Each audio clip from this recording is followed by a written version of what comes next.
Crime of the Perfect Scene by Jack Varnell, 2018. You think of Ricky and Lucy, Fred and Ginger, Roy and Dale, Ozzie and Harriet, Darren and Samantha, and a host of others, including the most revered of all, Ward and June. And you think of white picket fences, 2.5 children or whatever the average is when weighed against the modern blended family and the ranking on the poverty scale. One child is good, the other is a little mischievous, with a penchant for tomfoolery. Shenanigans like ADHD, addiction, and illiteracy abound. But at the core, there is one thing: love. The husband, father works. Mom may or may not. There is civic activity, extracurricular activity, church involvement.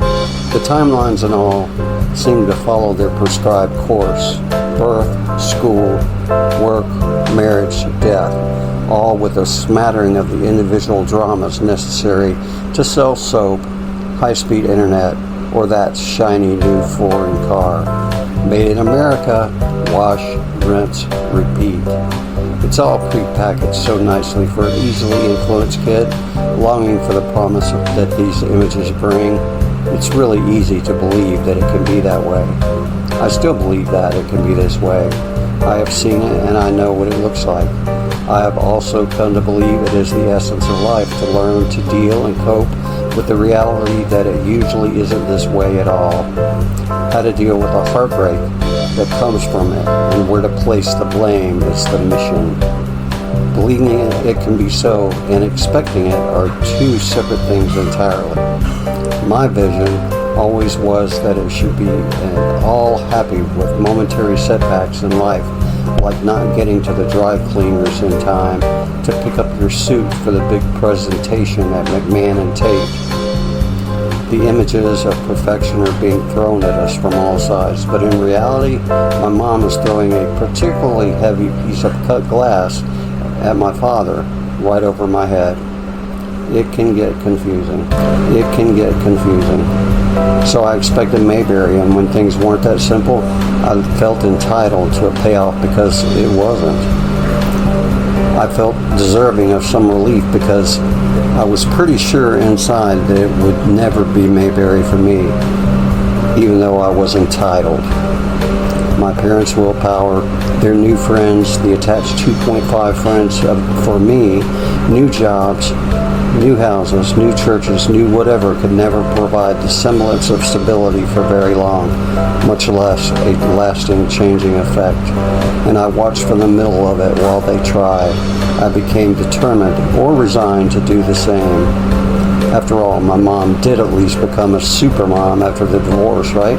And my dad made buckets of money to give to my junkie stepmother who drowned on her own blood from drinking mouthwash so long just to give the appearance that she was sober.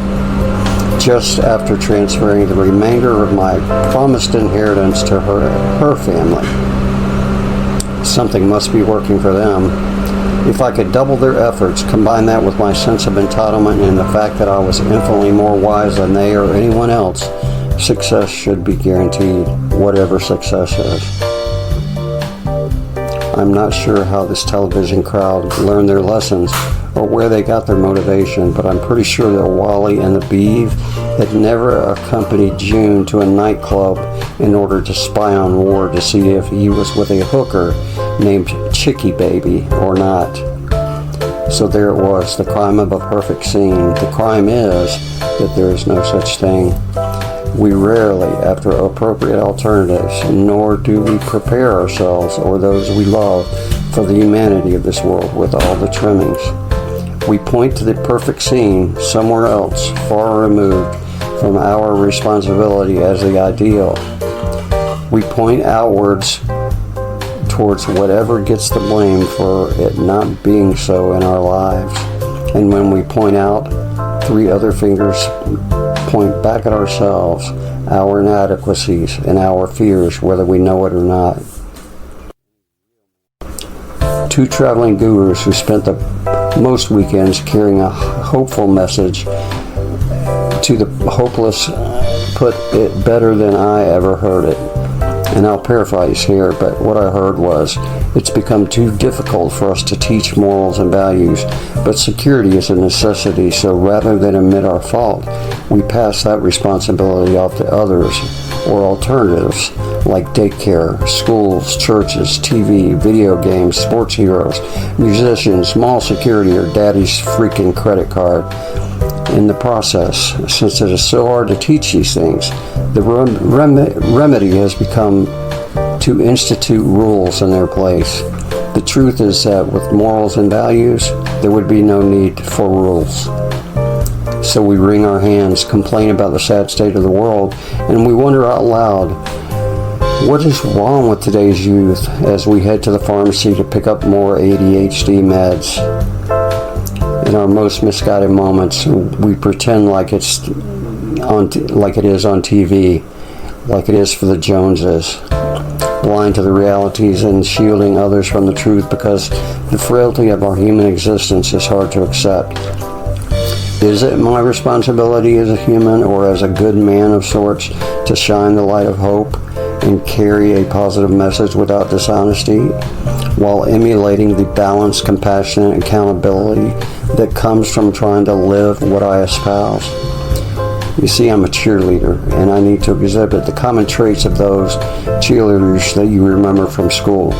You remember they were bubbly, bouncing in a pep rally on two legs all the freaking time, whether alone or in numbers. I need to put on an armor and go forth into the world carrying a message to those most in need, starting with those closest to me. The TV families look perfect. The cheerleaders look perfect. But they, like you and I, have their own human conditions to deal with. The only thing that can help any of us is love, compassion, and an unyielding effort to teach through modeling, a price that any real man would pay, and one that offers a scene that it'd be pretty hard and pretty much of a crime to miss. Copyright 2004, J.N. Varnell, all rights reserved and all wrongs are revenged.